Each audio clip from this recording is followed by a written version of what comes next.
Okay, now we're going to go into Genesis and identify the lost tribes or sheep of Israel. Who are they? We're going into the beginning. Let's go to Genesis 49 and 1. Genesis 49 and 1. And Jacob called unto his sons, and said, Gather yourselves together, that I may tell you that which shall befall you in the last days. He says, come on, gather together at my bed. Jacob is the father of the Israelites. His name was turned to Israel when he wrestled with an angel. So, in old times, or in biblical times, before the father dies, he hands down the blessing and the future of what will befall the children. So he called his children together before he passed and says, come, my sons, I will show you what will befall you in the last days. Now we're in the last days. So he was not talking about those children per se, but the seed of his children. What would be the condition of your children in the last days? This is how we can identify who the lost sheep are according to bloodline. Read. Verse 2. Gather yourselves together, and hear ye, sons of Jacob, and hearken unto Israel your father. Israel your father. Who are the children of Israel? Read. Reuben, thou art my firstborn. Reuben was the firstborn. Now usually the firstborn inherits, or he's the heir or the heir of the father. He inherits all the blessings. But what happened to Reuben? Read. Reuben, thou art my firstborn, my might, and the beginning of my strength, the excellency of dignity and the excellency of power. The excellency of dignity and the excellency of power. Read. Unstable as water, thou shalt not excel, because thou wentest up to thy father's bed, then defilest thou it. He went up to my couch. He slept with his father's maid, Bilhah, and because of that he lost the promise of the firstborn. But he still had excellency and dignity. When you go into this book, I have a book here that you cannot get because it's out of print now, by Ronald Sanders, called Lost Tribes in the Promised Lands. It lets you know when the Spaniards and some of the Jewish, came over to the Americas when the Indians were here, that Reuben in Florida identified themselves as a tribe of Reuben. Now this was before Reuben lost their identity. And Reuben also identified another tribe, the tribe of Ephraim. I'm going to read a passage out of here, the lost tribes in the promised land. And this guy, Ronald Sanders, he actually went into the study trying to debunk the fact that the Indians here in the Americas, he was trying to debunk the fact that they are Israel. He tried to prove that they weren't Israelites. And through his research, going into their camp, grave grounds, going into the history, he found out the contrary. All right?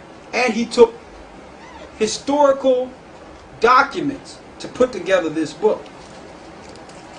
There's a passage when Montesinos came over here to the Americas, and I'm going to read it. It says, those Indians, he told himself, they are Hebrews. Pondering this thought incredulously, and yet with growing conviction, he resolved that if he ever was released, he would seek out the Indian Francisco and try to learn the truth. So Montesinos was arrested, and he found out that, listen, these guys may be the Israelites. So when I get loose, I'm going to figure this story out. So he came over here. It says Montesinos' story unclear as to the circumstances of his incarceration is equally unclear as to those of his release. But released he was, and he immediately went to Francisco. Now Francisco was an Indian, revealing himself as a Jew.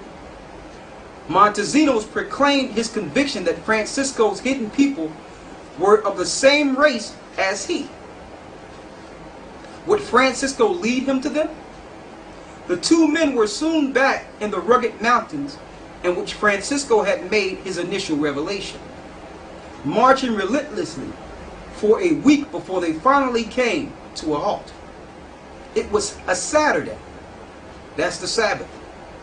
Montesinos makes a point of telling us, and they had come to a river larger than the Duero, and there are echoes of the Sabbatean and all of this. Here, Francisco announced, is where your brothers will be seen. Waving a banner high in the air, the Indian guide soon was greeted by a puff of smoke, the smoke signals that the Indians use here.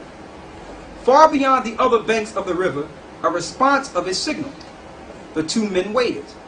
Eventually, a canoe appeared, bearing 3 men and a woman, all of them Indians, to the place where Francisco and Montesinos were standing at the water's edge. So they communicated a signal to say, come on down. The Indians got in the canoe and made themselves known. The woman got off and spoke to Francisco in the Indian tongue that Montesinos could not understand, although he could perceive that he was being identified in the conversation. She then turned to her mate companions to explain the situation. Upon hearing her words, they rose and went over to Montesinos, and to his utter astonishment said, Shema Yasha'Allah, Allahayanawa Akkad. Hear, O Israel, the Lord our God is one. They had recited in Hebrew the fundamental credo of Judaism. So when they came over here, the Indians were still speaking the Hebrew language. And we're going to show it, and he's going to pan it in. I'm going to show you. A brief conversation then ensued in their common ancestral tongue. According to Montesinos, whose fluency in it is almost perplexing to the reader of his narrative as it is that of the 3 mysterious new companions, they told him that they were themselves of the tribe of Reuben, the same tribe we're reading of in Genesis the 49th chapter, finding the lost tribes. So we know that the tribe of Reuben is the Seminole Indians. Also, there's a residue in Australia, because it says they would not excel. You have the Aborigines, or the indigenous people of Australia, who are living in very subservient lifestyles at this point. So they also are part of Reuben in Australia. And that the tribe of Joseph lived on an island nearby. So not only did Reuben know who he was identifying that Ephraim, the son of Joseph, was on an island nearby. Now we have identified the first tribe, Reuben, the firstborn, Seminole Indians, and the Indian tribes, or the Aborigines of Australia. Let's go back to Genesis 49 and read the 3rd and 4th verse again. Reuben, thou art my firstborn, my might and the beginning of my strength, the excellency of dignity and the excellency of power, unstable as water. And it says the excellency of my power. They are the only Indian tribes that didn't make a peace treaty with the Europeans that came over here, because they had too much dignity to sign a peace treaty. And mind you, every peace treaty the Indians signed anyway was broken. So they had enough dignity to say, listen, I'm not signing no peace treaty. They're unstable as water. Read on. Thou shalt not excel, because thou wentest up to thy father's bed. So Reuben would never come to